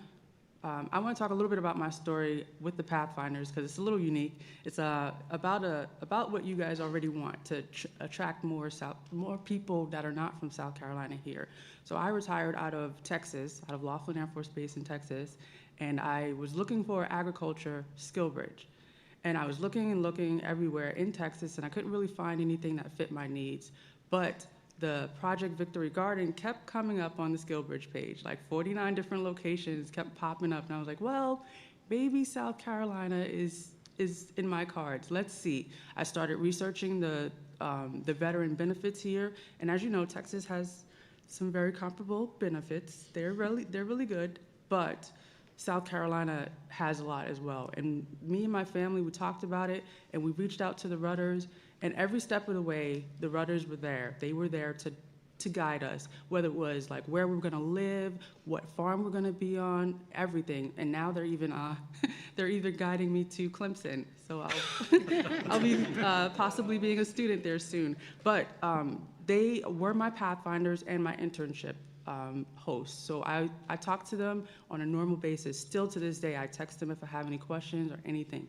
They were and still is amazing. So I I am very appreciative to the Pathfinder program because I probably would still be in Texas if it wasn't for reaching out to them and understanding what all South Carolina had to offer. Excellent. Thank you.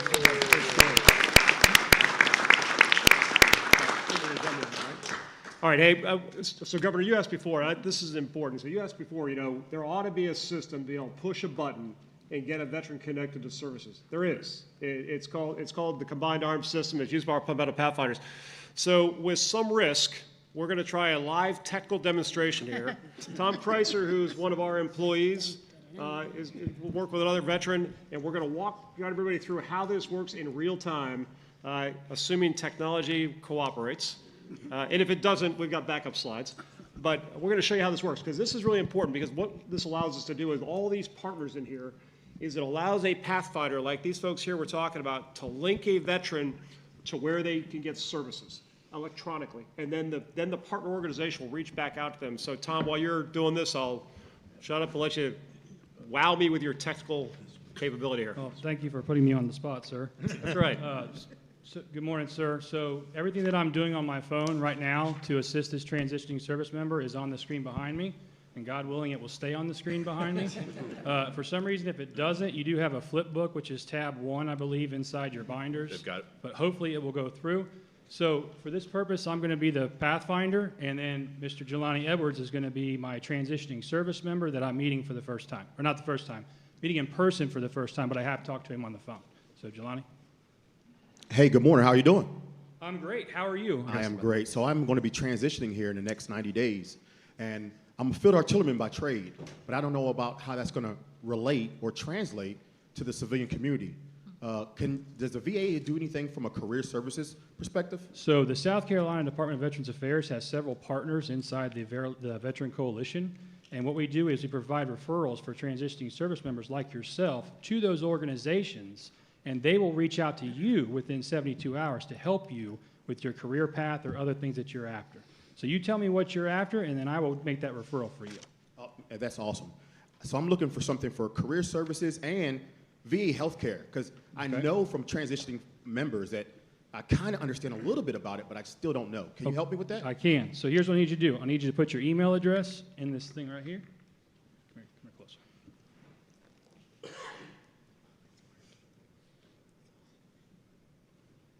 Real time.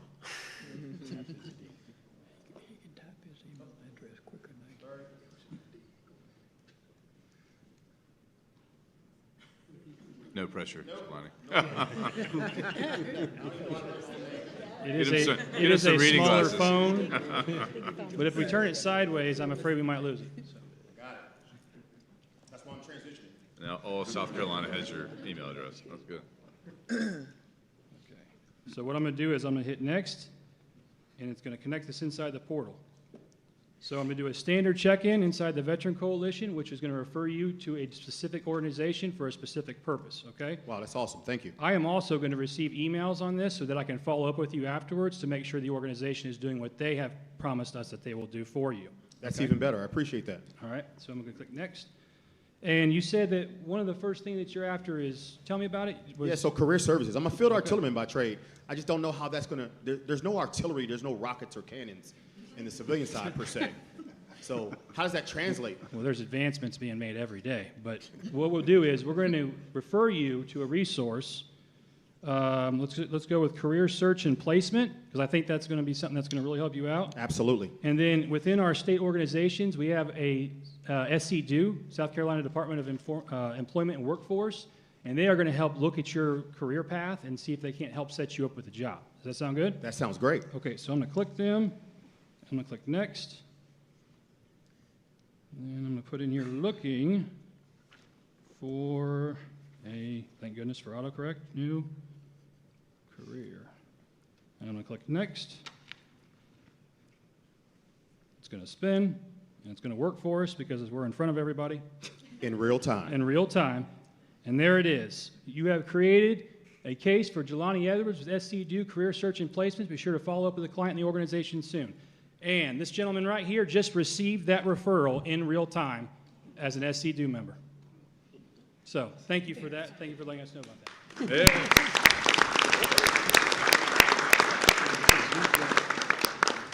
But that's not all. You said you were interested in something else, too? Yes, VA healthcare. Okay, do me a favor, input your email address in there again. Not again. Yes, again. Unfortunately, it's a government phone, so it doesn't store email addresses. So the governor has asked why he's doing that. You know, that's a key piece. So each of the partner organizations, when you link them to, they get an email that basically indicates there's interest in this particular, and what they've committed to do within 72 hours is to reach back out to the veteran to follow up now that they've got the referral. So it's an automated referral through the system, and it's simply passed the case now to a member of the coalition who can now service the veteran's needs. But they follow up as well to make. Yes. And we do, the Pathfinder stays involved as well. The Pathfinder follows up, and both the client and the organization gets a survey on how that went. That's right. Wow, Tom, I just got an email from Combined Arms, SCDVA, Career Search and Placement. That's awesome. So now they have 72 hours to reach out to you and provide you that resource through the Veteran Coalition. And then again, I'm going to reach out to you in 2 days to make sure that all that happened and to follow up and make sure we don't need to reach out to them. You know, I appreciate this. As a transitioning service member, it just makes me feel comfortable coming to the state of South Carolina and being a part of the team.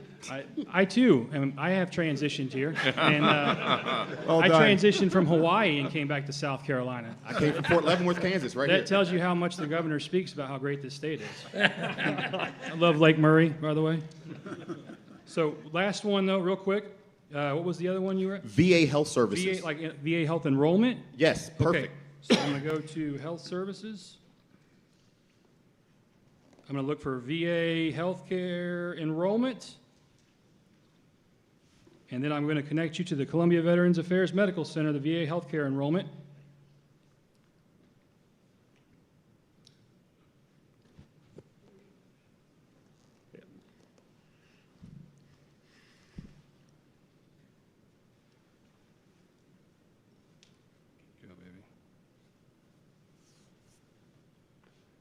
All right. And we don't have a representative there for them, but I'm going to go ahead and finish this referral too. And there it is. You'll get another email here in just a second letting you know that that referral has also been through. And then I look forward to talking to you in the next couple days. Thank you. Thank you. Yeah, thank you all. Appreciate it. Well done. And we picked two organizations. One happened to be DO, one happened to be the VA. And Mr. Rodriguez, the director of Dorn, he's going to have that in his inbox or one of his team's inbox here this afternoon. But all these partners who have enrolled in the coalition have signed up to participate. That's what this allows us to do, is to quickly link veterans through Pathfinders or on their own to services and then pass off. So that is your push button tool. Okay, Governor, I'm watching the time here, and I'm going to call an audible here because I think we do need to be done by 11:45. Dave, we're going to shift to the next. Yes, sir. Next slide, please. And I'm going to, for our staff, based on the time, I'll kind of take this and the Governor will answer your questions. So I do want to spend a few minutes here. We got about 5 or 6 minutes. We spent a lot of time here talking about what we have done this past year. And these partners here have all kind of highlighted those issues across these focus areas. Each year we go through a process where we kind of decide, based on the needs of what's occurring in the veteran community, where should this department focus? We do a lot of things, but we do need to focus our effort on particular areas. And for this ongoing fiscal year, which started July 1st, these are the 5 focus areas, and I will touch on them very briefly as we go through in the following charts. And I'll start with the first one on veteran homes. As I mentioned before, the department assumed responsibility for 4 of our currently 5 operating veteran homes. We will open a 6th veteran home in Sumter, South Carolina this fall, and this is a key focus area for the agency. Mr. Hayward Hilliard, our Director of Homes. Hayward, if you stand up. We've hired recently into the department. He comes from decades of experience in the long-term care industry and is leading this enterprise for the department. If you go to the next chart, please. There you go. So what you see here, and I'm not going to unpack this in details, but what this does identify is the areas we're focusing within this particular area. We are working hard, and Hayward supervises this, to make sure we've got an effective contract monitoring system. The 4 of the 5 homes that are operating in South Carolina right now are operated by a private vendor. We supervise that contract, and they deliver the care to the veterans who are the residents of those homes. And that's a key focus, to make sure the soon-to-be vendors are held accountable to the contract to make sure our veterans receive the quality care which they are entitled.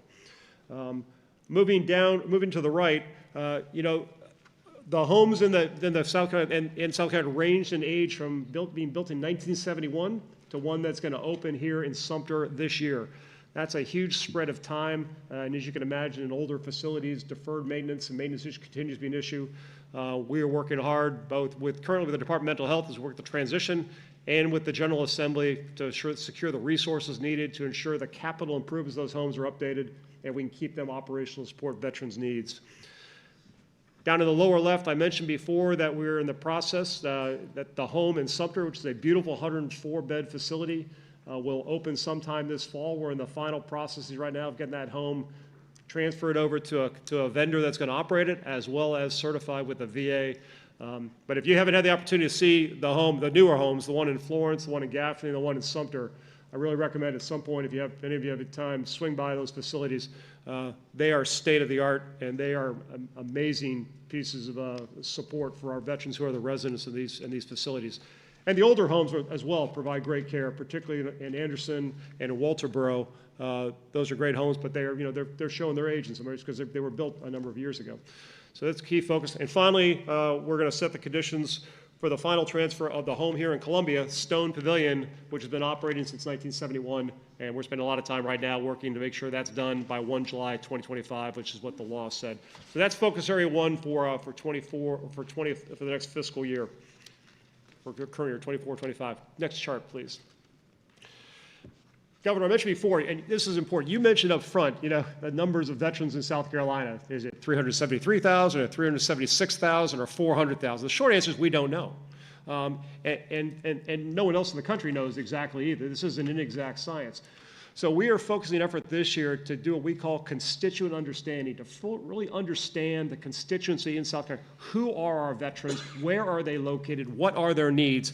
We partner closely with the VA on the federal side, with Sheila Jackson and her team and others, and the Department of Defense to understand who the transitioning service members are as they get out of the military, where are they located.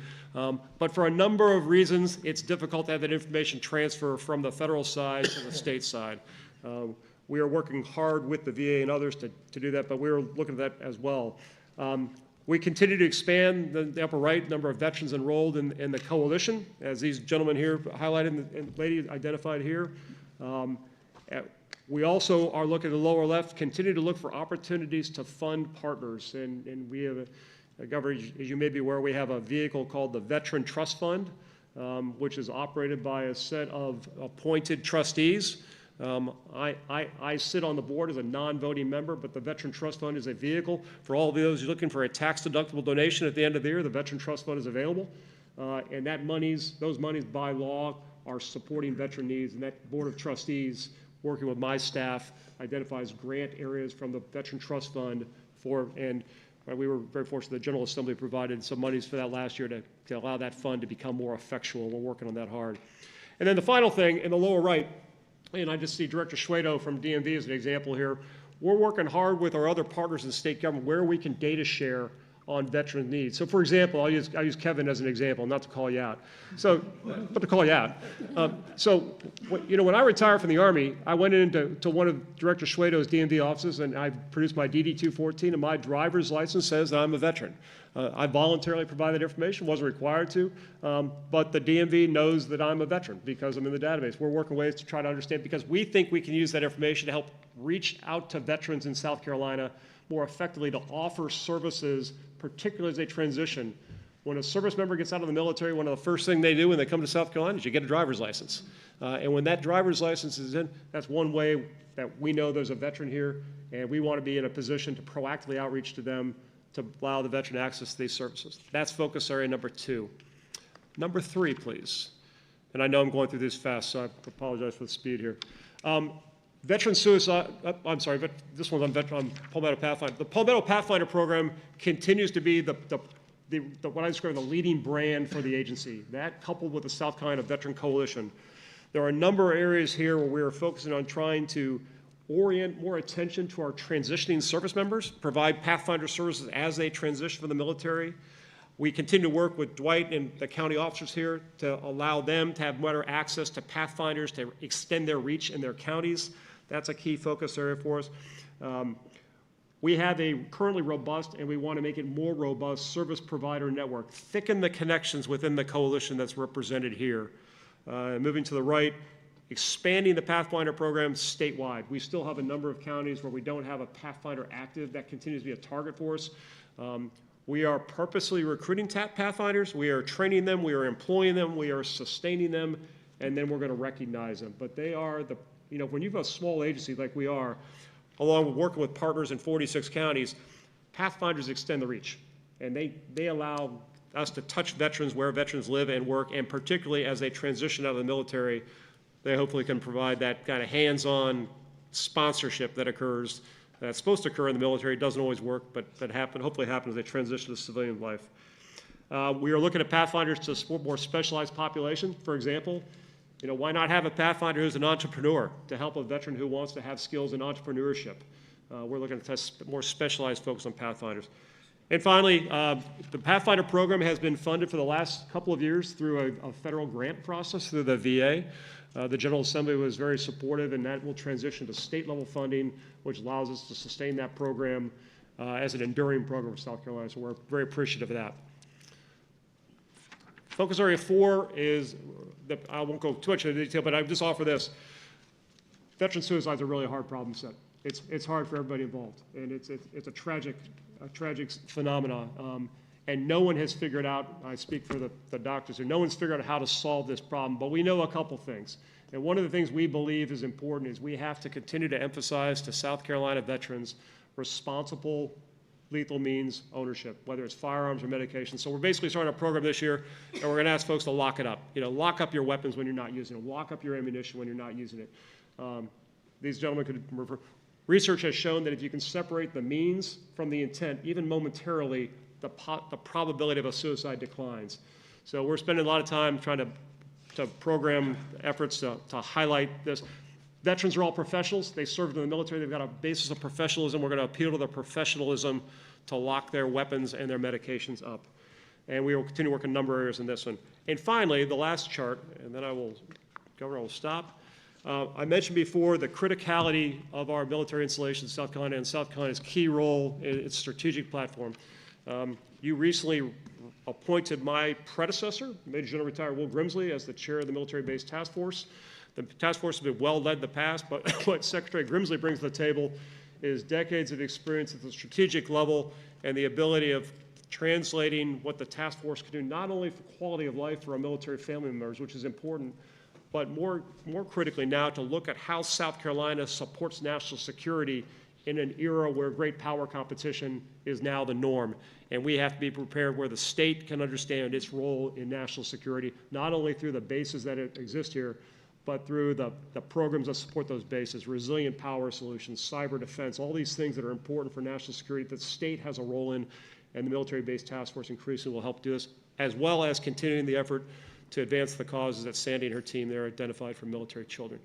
So, Governor, that's a very quick survey of the current year we're in, of what we're trying to accomplish as agency, and when we come back here next year, we will report out on those issues to you. And I realize that was quick, so I apologize for that, everybody, and for the staff that are prepared to talk with us. I want to get off quickly. So, Governor and President Alexander, as we close, I want to give you the opportunity for any final questions or comments or anything you want to highlight. I would just say thank you for all you've done to make today possible. It's been excellent, great information. Appreciate the work that all the partners are doing for our veterans, and look forward to continuing to work with each and every one of you as we address those, and look forward to great successes during this next year when we come back in 2025. Thank you. And Governor, thank you for your leadership on this great summit. Thank you, sir. Governor, to you, sir. Just a few quick points. One is you were speaking of the DM, Department of Motor Vehicles, and that is Colonel Sweeto, by the way. Yeah. From number 2 out at Fort Jackson for a lot of years, and the organization and smooth running of that department has a lot to do with his training over the years. About Shaw Field, Shaw Air Force Base, just recently when we announced the child care program for off-base child care, the commander said that in his 31 years in the Air Force, he and his family had moved 19 times. And he said, but South Carolina is the best place I've ever been. Echoing what everybody here has already said. Just a couple of things. The veterans, we know that veterans are strong people. They've been trained, they've been tested, many in major leadership roles. And we know that strong people make strong families and a strong state. And a strong state makes a strong country. And we are going to do our part to be sure that we are a strong country and our national defense and everything connected with it. And there's probably never been a more important time with a greater potential to have that strong state and strong country as we are reflecting here today. So I want to thank everybody for being here. And generally, you said with the Department of Veterans Affairs is a small agency, but it may be smaller than some. But if you look at all these soldiers and these foot soldiers out here, that all we need is organization, communication, collaboration, and cooperation. I would say this is probably the most experienced, dedicated, and able group in the whole state. And I don't know of another state that has a military commander's task force like we have, as well as an organization like this one.